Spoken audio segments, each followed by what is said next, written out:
Hello दोस्तों। तो आप सभी का स्वागत है हमारे YouTube channel Nalanda study point 24/7 पर।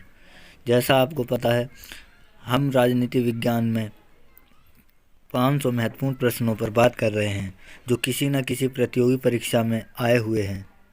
तो हमने इस वीडियो से पहले अभी तक हमारे संविधान के इतिहास के बारे में देखा है। तो आज हम इससे आगे की बात करेंगे। आज हम देखेंगे हमारे संविधान के कुछ महत्वपूर्ण अनुच्छेद व अनुसूचियाँ। तो आइए शुरू करते हैं। भारतीय संविधान के किस अनुच्छेद में यह अंकित है कि भारत राज्यों का संघ है? तो यह किस अनुच्छेद में है? अनुच्छेद 1 में अंकित है कि भारत राज्यों का एक संघ है। अगर हम इसी में अनुच्छेद 17 की बात करें तो अनुच्छेद 17 छुआछूत के अंत की बात करता है। किसके? छुआछूत के अंत की बात करता है। और वहीं अनुच्छेद 32 संवैधानिक उपबंधों की बात करता है। संवैधानिक उपबंधों की बात करता है।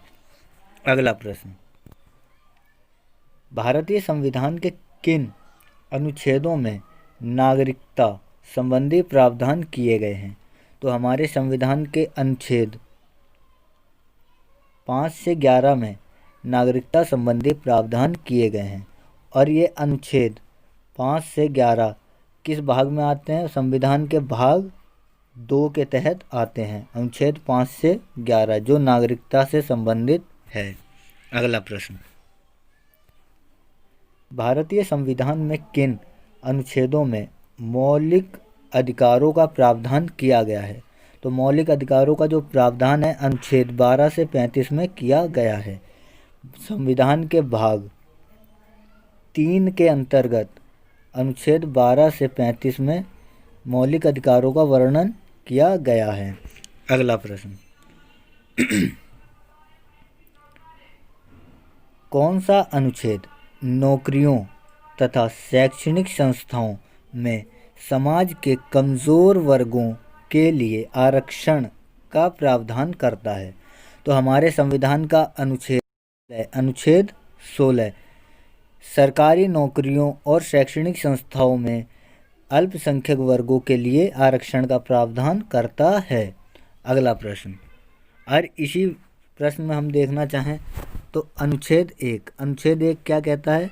भारत को राज्यों का संघ क्या कहता है? भारत को राज्यों का संघ बताता है। और इसी प्रकार अनुच्छेद 17 छुआछूत के अंत की बात करता है। किसके? छुआछूत के अंत की बात करता है। अगला प्रश्न, संविधान के किस अनुच्छेद के अंतर्गत अस्पृश्यता को समाप्त किया गया है? तो जैसा हमने देखा अनुच्छेद 17 के अंतर्गत अस्पृश्यता को समाप्त किया गया है। अस्पृश्यता मतलब छुआछूत। क्या है? छुआछूत। ठीक है। अगला प्रश्न, भारतीय संविधान के किस अनुच्छेद में अभिव्यक्ति एवं प्रेस की स्वतंत्रता का वर्णन किया गया है?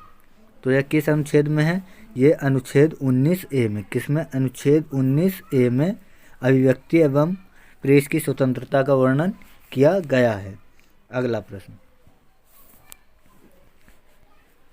भारतीय संविधान में कौन सा अनुच्छेद बच्चों के शोषण से संबंधित अनुच्छेद है? तो यह अनुच्छेद कौन सा है? अनुच्छेद 24। कौन सा? अनुच्छेद 24 बच्चों के शोषण से संबंधित अनुच्छेद है। कौन सा? अनुच्छेद 24। अगला प्रश्न, भारतीय संविधान के किस अनुच्छेद में अल्पसंख्यकों के हितों की बात कही गई है? तो अल्पसंख्यकों के हितों की बात अनुच्छेद 29 में। किसमें? अनुच्छेद 29 के अंतर्गत कही गई है। और वहीं अनुच्छेद 19A की बात करें तो 19A क्या कहता है?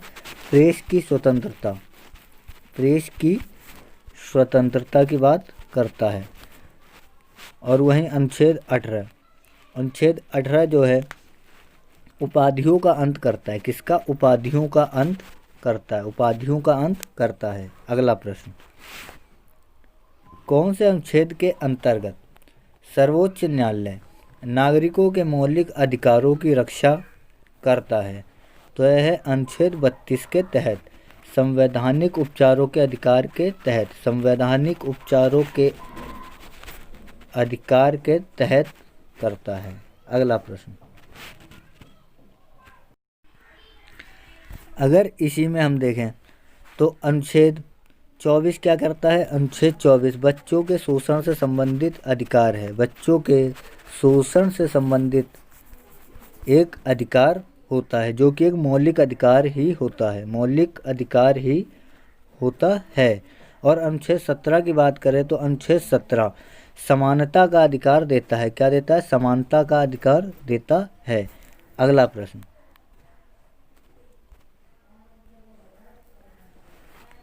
भारतीय संविधान के किन अनुच्छेदों में नीति निर्देशक तत्वों का उल्लेख किया गया है? तो हमारे संविधान के अनुच्छेद 36 से 51 के बीच नीति निर्देशक तत्वों का उल्लेख किया गया है और यह भाग 4 के तहत आते हैं। किसके? भाग 4 के तहत आते हैं। अगला प्रश्न, भारतीय संविधान के अनुसार कल्याणकारी राज्य की अवधारणा किस अनुच्छेद में है? तो कल्याणकारी राज्य की अवधारणा 39 में आती है। किसमें? अनुच्छेद 39 में आती है। यह भी एक नीति निर्देशक तत्वों का ही एक अनुच्छेद है। अगला प्रश्न, संविधान के किस अनुच्छेद के अंतर्गत राष्ट्रपति पर महाभियोग चलाया जाता है? तो अनुच्छेद 61 के तहत राष्ट्रपति पर महाभियोग की प्रक्रिया लगाई जाती है। और यहीं अगर हम बात करें तो अनुच्छेद 52 राष्ट्रपति के पद का प्रावधान भारत में करता है। राष्ट्रपति के पद का प्रावधान अनुच्छेद 52 के तहत किया जाता है। किसके तहत? अनुच्छेद 52 के तहत किया जाता है।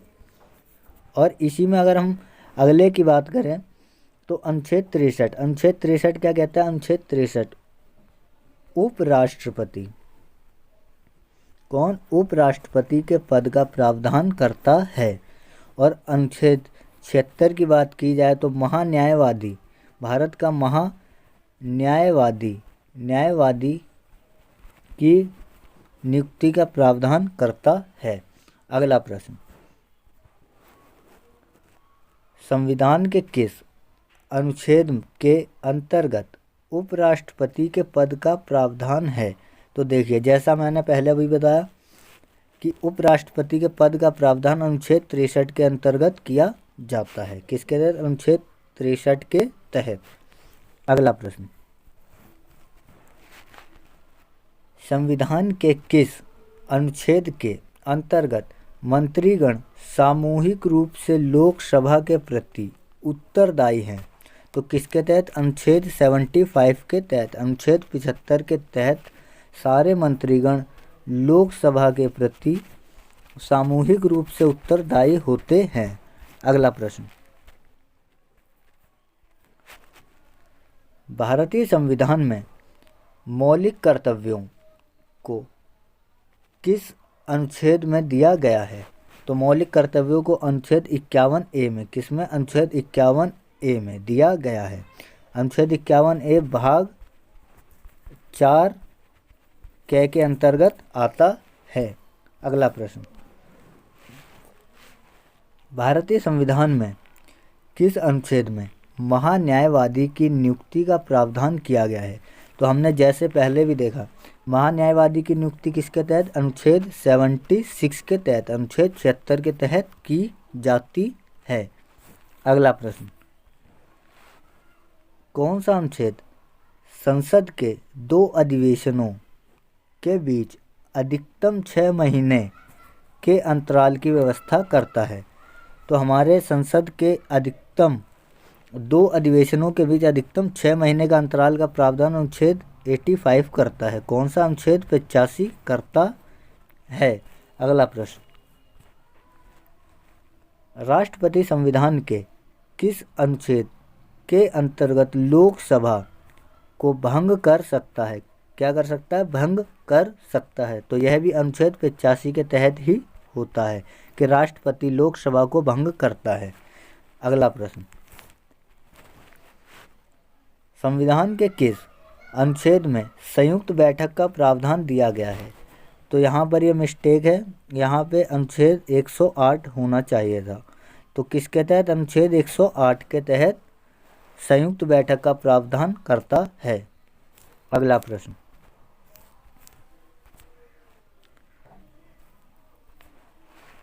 भारत के संविधान के किस अनुच्छेद में धन विधेयक को परिभाषित किया गया है? किसे धन विधेयक को परिभाषित किया गया है? तो भारत के संविधान के अनुच्छेद 110 में, किसमें? अनुच्छेद 110 में धन विधेयक को परिभाषित किया गया है कि धन विधेयक क्या होगा, इसके बारे में बताया गया है। अगर हम यहीं और अनुच्छेदों की बात करें तो अनुच्छेद 108, जैसा कि हमने बताया कि अनुच्छेद 108 किसकी प्रावधान करता है? संयुक्त बैठक की। किसकी? संयुक्त बैठक की प्रावधान करता है। किसका? संयुक्त बैठक का प्रावधान करता है। कौन? अनुच्छेद 108। अगला प्रश्न, संविधान के किस अनुच्छेद के अंतर्गत राष्ट्रपति अध्यादेश जारी करता है? तो किस अनुच्छेद के तहत? अनुच्छेद 123 के तहत। किसके? अनुच्छेद 123 के तहत राष्ट्रपति अध्यादेश जारी करता है। अगला प्रश्न, संविधान के किस अनुच्छेद के अंतर्गत सर्वोच्च न्यायालय के न्यायाधीश पर महाभियोग चलाए जाने का प्रावधान है?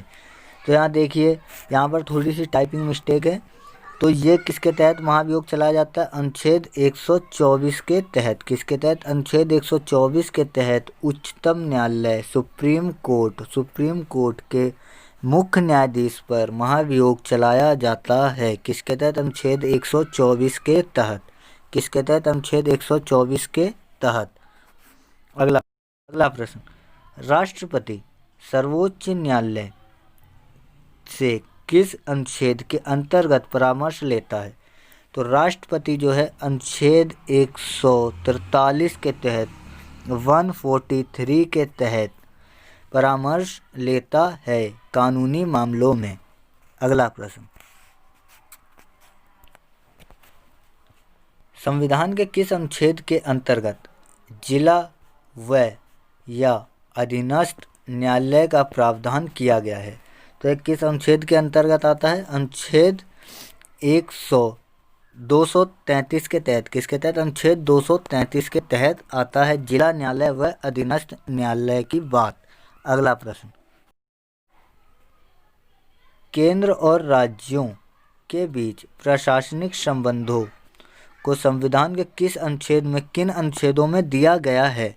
तो किसमें? अनुच्छेद 256 से 263 के बीच। किससे? अनुच्छेद 256 से 263 के बीच में केंद्र और राज्यों के बीच प्रशासनिक संबंधों की बात कही गई है। अगला प्रश्न, जैसे हम इसी में देखना चाहें तो सीधी सी बात है, अनुच्छेद 5 से 11 भाग 2 होता है और ये नागरिकता संबंधी बात करता है। किससे? नागरिकता के संबंधित बात करता है। नागरिकता के संबंधित बात करता है। और वहीं अगर हम अनुच्छेद 12 से 35 की बात करें तो 12 से 35 भाग 3 के अंतर्गत आता है, जो कि मौलिक अधिकारों की बात करता है। किसकी? मौलिक अधिकारों की बात करता है। ठीक है। और इसी प्रकार अगर हम अनुच्छेद 36 से 51 के बीच में आए तो ये भाग 4 के अंतर्गत आने वाले अनुच्छेद होते हैं, जो कि नीति निर्देशक तत्वों की बात करते हैं। किसकी? नीति निर्देशक तत्वों की बात करते हैं। अगला प्रश्न देखिए, तो हमारा आज का ये वीडियो यहीं समाप्त होता है। आज हमने फिर से देख लिए 25 महत्वपूर्ण प्रश्न, और इन 25 महत्वपूर्ण प्रश्नों में हमने हमारे संविधान की अनुच्छेद व अनुसूचियों को देखा, जो कि बहुत ही ज़्यादा महत्वपूर्ण होते हैं। हमारे संविधान में जो भी कानून बनता है इन्हीं अनुच्छेद व अनुसूचियों के तहत बनता है। तो आपको अगर हमारा यह वीडियो किसी भी प्रकार से मदद करता है तो हमारे वीडियो को लाइक करें और अन्य दोस्तों तक इसे शेयर करें तथा अपने सुझाव हमें कमेंट करें और हमारे चैनल को अभी नालंदा स्टडी पॉइंट 24/7 को सब्सक्राइब करें अगले इसी प्रकार के वीडियो के लिए। Thank you.